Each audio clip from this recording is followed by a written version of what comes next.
ये पीछे सिक्योरिटी वाले गैप में सभी लोगों को डाल दे, पीछे खड़े हैं जो धूप में। पुलिस के मित्र सभी लोगों को बीच में आ जाने दे जरा। सारे पीछे धूप में खड़े, बीच में गैप को भर दो जरा। कार्यकर्ता सहायता करें, उनकी आने दो सभी लोगों को। दौड़ कर आगे आ जाइए भाई। मेरे साथ बोलिए, भारत माता की। अरे क्या हो गया है भाई बरेली वालों की आवाज को? ऐसी आवाज नहीं चलेगी। मुझे बताओ 400 पार करना है या नहीं करना है? मोदी जी को फिर से प्रधानमंत्री बनाना है या नहीं बनाना है? तो ऐसी आवाज से नहीं होता भाई। यहां से लेकर ओडिशा तक आवाज जानी चाहिए। मेरे साथ दोनों हाथ उठाइए, उठाइए दोनों हाथ। विजय के संकल्प की मुट्ठी भींचिए और प्रचंड आवाज से बोलिए, भारत माता की जय श्री राम, जय जय श्री राम। मंच पर उपस्थित श्रीमान भूपेंद्र सिंह चौधरी, प्रदेश अध्यक्ष भारतीय जनता पार्टी, श्रीमान संतोष सिंह, ब्रज क्षेत्र के प्रभारी, भाजपा के वरिष्ठ नेता, यहां के सांसद श्रीमान संतोष गंगवार जी, श्री अरुण कुमार जी, श्री स्वतंत्र देव सिंह जी, श्री जतिन प्रसाद जी, कपिल देव अग्रवाल जी, बहन रश्मि पटेल जी, श्री उमेश गौतम जी, हरीसी ढिल्लो जी, डीसी वर्मा जी, और आज बरेली के इस विशाल कार्यक्रम में आए हुए प्यारे भाइयों, बहनों, माताओं और मेरे जिगर के टुकड़े जैसे युवा मित्रों, आप सभी को नमस्कार। भाइयों बहनों, आज सबसे पहले तो रामगंगा के किनारे बसी हुई नाथों की भूमि बरेली को मैं प्रणाम कर कर मेरी बात की शुरुआत करना चाहता हूं। बड़ा बाग हनुमान मंदिर, बाबा अलखनाथ, त्रिवटीनाथ और सातों शिव मंदिर को मन पूर्वक प्रणाम कर कर मेरी बात की शुरुआत करता हूं। एक क्षेत्र महाभारत कालीन पंचाल क्षेत्र के नाम से जाना जाता है और महान पांचाली द्रौपदी की इस जन्मभूमि को मैं मन पूर्वक सत सत प्रणाम कर कर मेरी बात की शुरुआत करना चाहता। भाई और बहनों, हमारे सामने एक गठबंधन गठबंधन इंडी अलायंस चुनाव लड़ रहा है।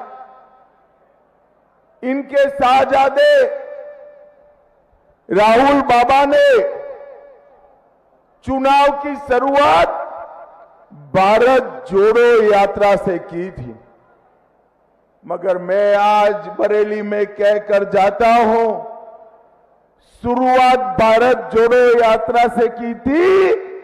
4 जून के बाद कांग्रेस ढूंढो यात्रा से इसका समापन होने वाला है। 2 चरण के चुनाव में एक कांग्रेस पार्टी दूरबीन लेकर नजर में नहीं आ रही है और नरेंद्र मोदी सेंचुरी मारकर 400 की आग बहुत आगे निकल गए। भाई और बहनों, छत्रपाल जी गंगवार को, छत्रपाल जी एक सेकंड के लिए खड़े होइए। छत्रपाल जी के नाम के सामने कमल का निशान है। छत्रपाल जी के नाम के सामने कमल के निशान पर दबाया हुआ एक एक बटन नरेंद्र मोदी जी को प्रधानमंत्री बनाएगा। ये चुनाव नरेंद्र मोदी जी को तीसरी बार प्रधानमंत्री बनाने का चुनाव है। ये चुनाव हमारे देश के अर्थतंत्र को संसार का तीसरे नंबर का अर्थतंत्र बनाने का चुनाव है। ये चुनाव 3 करोड़ लखपति दीदी बनाने का चुनाव है और ये चुनाव आतंकवाद और नक्सलवाद को समाप्त करने का चुनाव है। भाइयों बहनों, मैं जब यहां आया हूं तब आप सभी को पूछना चाहता हूं, मुझे बताइए भाइयों बहनों, अयोध्या में राम मंदिर बनना चाहिए था या नहीं बनना चाहिए? अरे जोर से बोलो, बनना चाहिए था या नहीं बनना चाहिए था? 70 साल से कांग्रेस पार्टी राम मंदिर के मसले को अटका रही थी, भटका रही थी, लटका रही थी। आपने मोदी जी को दूसरी बार प्रधानमंत्री बनाया। मोदी जी ने 5 ही साल में केस भी जीता, भूमि पूजन भी किया और 22 जनवरी को प्राण प्रतिष्ठा कर जय श्री राम कर दिया। और ये समाजवादी पार्टी के मुखिया अखिलेश जी, डिंपल जी और राहुल बाबा, प्रियंका जी, ये सभी को ट्रस्ट की ओर से निमंत्रण गया, मगर कोई प्राण प्रतिष्ठा में नहीं गया। क्यों नहीं गया भाई? मुझे बताओ तो क्यों नहीं गया? क्योंकि उनको डर है, उनकी वोट बैंक वालों का डर है कि वहां जाएंगे तो वोट नहीं मिलेंगे। मालूम है ना कौन सी वोट बैंक है उनकी? अरे बताओ, मालूम है या नहीं है? पक्का मालूम है ना? अरे उनको डरने दो, हम नहीं डरते हैं, हम भाजपा वाले हैं। डंके की चोट पर राम मंदिर बनाने का काम हमारे नेता नरेंद्र मोदी जी ने किया। भाई और बहनों, जो राम का प्राण प्रतिष्ठा में वोट बैंक के कारण न जाए, उसको आप वोट देना चाहेंगे क्या? बरेली वालों जोर से बोलो, देना चाहेंगे? भाइयों बहनों, ये लोग हमेशा तुष्टीकरण से राजनीति कर रहे हैं। मुझे बताओ बरेली वालों, एक कश्मीर जो है हमारा है या नहीं है? जोर से बोलो, है या नहीं है? ये खड़गे जी कहते हैं उत्तर प्रदेश राजस्थान वालों का कश्मीर से क्या लेन देन? अरे खड़गे भाई, आप 80 पार हो गए, मगर बरेली वालों को नहीं जानते। कश्मीर के लिए मेरे बरेली का बच्चा बच्चा अपनी जान देने के लिए तैयार है, जान देने। बरेली वालों मुझे बताओ, धारा 370 हटानी चाहिए या नहीं हटानी चाहिए? कांग्रेस वाले 70 साल से धारा 370 को बूढ़े व्यक्ति की पूंजी की तरह संभाल कर बैठे थे। आपने दूसरी बार नरेंद्र मोदी जी को प्रधानमंत्री बनाया 5 अगस्त 2019 को। मोदी जी ने धारा 370 को समाप्त कर दिया और पूरे कश्मीर में आज हमारा तिरंगा शान से लहरा रहा है। भाइयों बहनों, मोदी जी ने इस देश को आतंकवाद से मुक्त करने का काम किया है। कांग्रेस की सरकार थी, सपा बसपा के समर्थन से चलती थी और 10 साल तक सोनिया मनमोहन की सरकार में आए दिन आलिया मालिया जमालिया देश में घुस जाते थे और बम धमाके करते थे, कोई बोलने वाला नहीं। आपने मोदी जी को 2014 में देश का प्रधानमंत्री बनाया, फिर से पाकिस्तान ने गलती की, उरी और पुलवामा में घुस गए, मगर वो भूल गए कि इस बार प्रधानमंत्री नरेंद्र मोदी है, मौनी बाबा मनमोहन सिंह नहीं है। वो भूल गए कि इस बार सरकार भारतीय जनता पार्टी की है, कांग्रेस की नहीं है। 10 ही दिन में मोदी जी ने सर्जिकल स्ट्राइक और एयर स्ट्राइक कर पाकिस्तान के घर में घुसकर आतंकवादियों का सफाया करने का काम नरेंद्र मोदी जी ने किया। भाई और बहनों, ये 10 वर्ष के अंदर मोदी जी ने पूरे देश के गरीबों को आगे बढ़ाने का काम किया है। 80 करोड़ गरीबों को प्रति व्यक्ति प्रति माह 5 किलो अनाज देने का काम किया। 12 करोड़ गरीब माताओं को शौचालय बनाकर उनके सम्मान की रक्षा की। 4 करोड़ गरीब लोगों को अपना खुद का घर बना कर दिया। 10 करोड़ गरीबों को उज्ज्वला का गैस का कनेक्शन दिया। 14 करोड़ गरीबों को नल से जल देने का काम नरेंद्र मोदी ने किया। भाइयों बहनों, मुझे बताओ बरेली वालों, आपको कोरोना के दोनों टीका लगे हैं या नहीं लगे हैं? जरा हाथ ऊपर करो जिसको लगा है वो। मोदी जी ने 130 करोड़ लोगों को कोरोना का टीका लगाकर देश को कोरोना से सुरक्षित करने का काम नरेंद्र मोदी जी ने किया। भाइयों बहनों, बरेली भारतीय जनता पार्टी का गढ़ है। 89 से हमारे गंगवार जी 8 बार यहां से सांसद रहे हैं।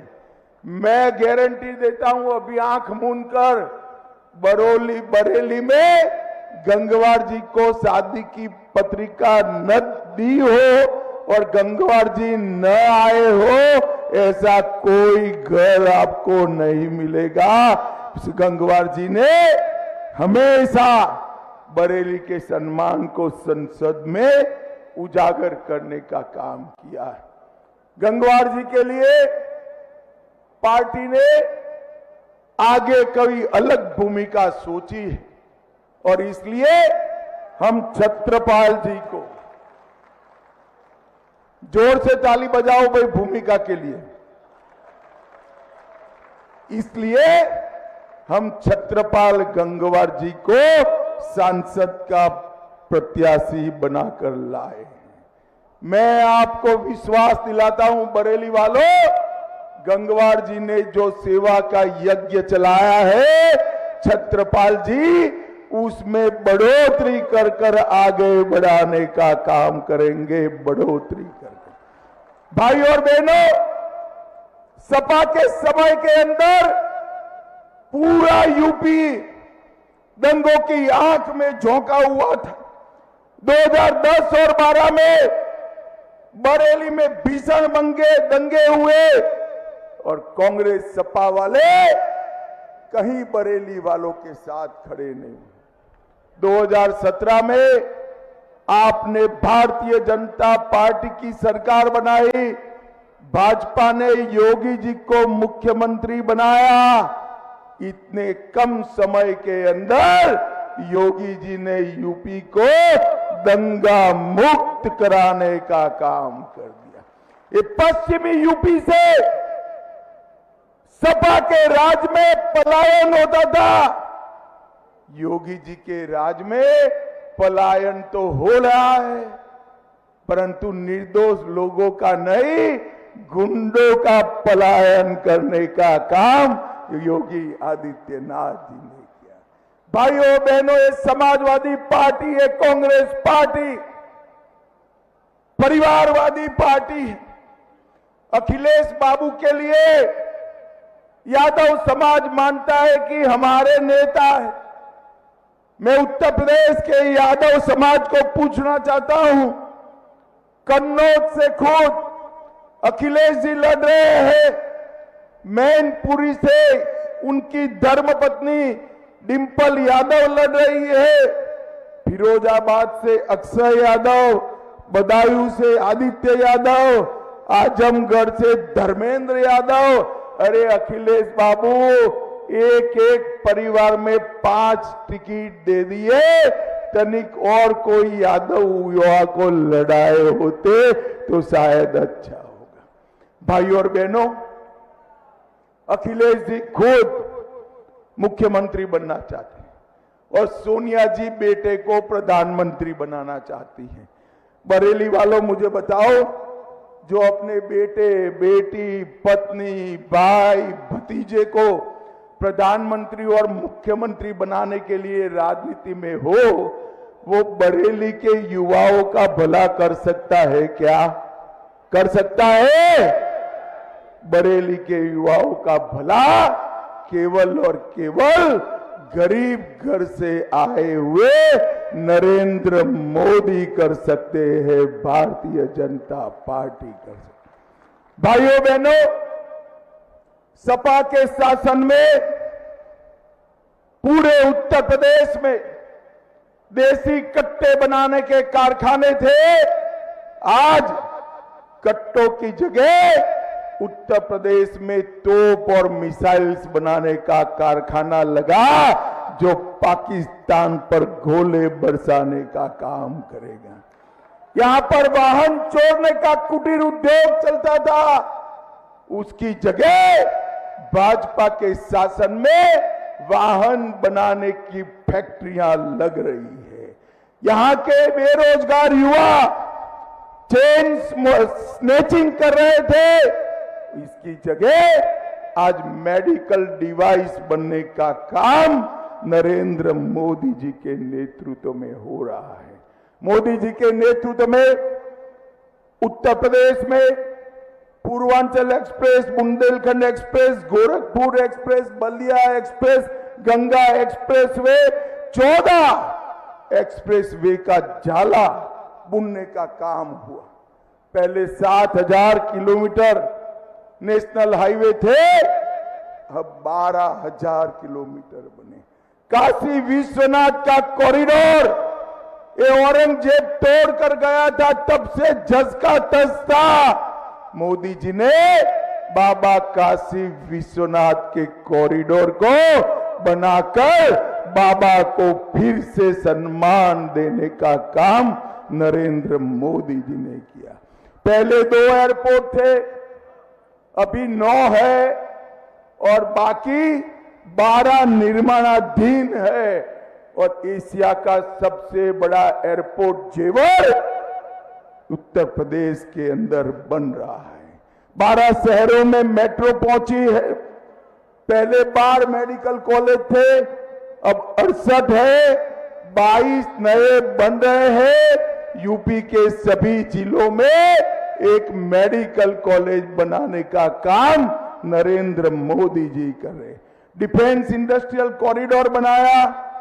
भारत का 60% मोबाइल आज उत्तर प्रदेश में बन रहा है, मेडिकल डिवाइस पार्क बना, फिल्म सिटी बना, टॉय पार्क बना, हैंडीक्राफ्ट पार्क बना, लॉजिस्टिक हब विकसित हुआ, आईआईटी बना, बरेली में मेगा फूड पार्क बनाने का काम अपने नेता नरेंद्र मोदी जी ने किया है। उन्नाव में ट्रांसगंगा सिटी, गोरखपुर में प्लास्टिक पार्क बनाने का काम नरेंद्र मोदी जी ने किया। मित्रों, मेरे पास लंबी सूची है।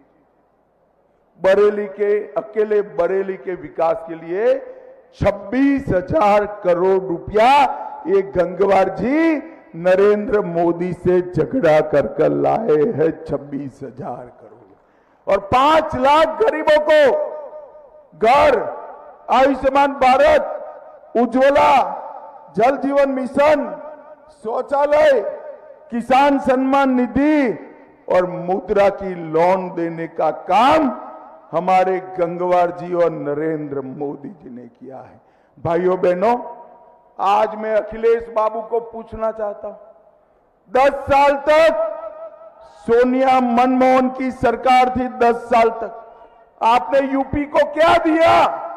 इस सोनिया मनमोहन की सरकार ने 10 साल में यूपी को 4 लाख करोड़ रुपया दिया। नरेंद्र मोदी जी ने 10 साल में यूपी को 4 लाख करोड़ के बनाम 18 लाख करोड़ रुपया देने का काम नरेंद्र मोदी जी ने। भाइयों बहनों, 89 से आप कमल को जिताते आए, मगर इस बार विशिष्ट चुनाव है। मोदी जी को तीसरी बार प्रधानमंत्री बनाना है। मोदी जी ने गारंटी दी है 2047 में देश हरेक क्षेत्र में दुनिया में नंबर 1 बन जाएगा, नंबर 1 बन जाएगा। भाइयों बहनों, उत्तर प्रदेश के अंदर भारी परिवर्तन, ऊपर नरेंद्र मोदी जी, नीचे योगी आदित्यनाथ जी ने किया है। हमारे यहां बरेली में भी कानून व्यवस्था हो, उद्योग लगाने हो या गरीबों का कल्याण करना हो, हर क्षेत्र में ढेर सारा काम किया है। मैं आज आपको अपील करने आया हूं कि एक बार फिर कमल के निशान पर बटन दबाकर नरेंद्र मोदी जी को प्रधानमंत्री बनाइए। मुझे बताओ बरेली वालों, मोदी जी को तीसरी बार प्रधानमंत्री बनाएंगे क्या? अरे जोर से बोलो, बनाएंगे। 400 पार कराएंगे, छत्रपाल जी को भारी बहुमत से जिताएंगे, भारत को आतंकवाद मुक्त बनाएंगे, भारत को नक्सलवाद मुक्त बनाएंगे। तो मेरे साथ दोनों हाथ उठाइए, उठाइए दोनों हाथ, विजय के संकल्प की मुट्ठी भींचिए और प्रचंड आवाज से बोलिए, भारत माता की, भारत माता की, वंदे वंदे, जय श्री राम, जय जय श्री राम।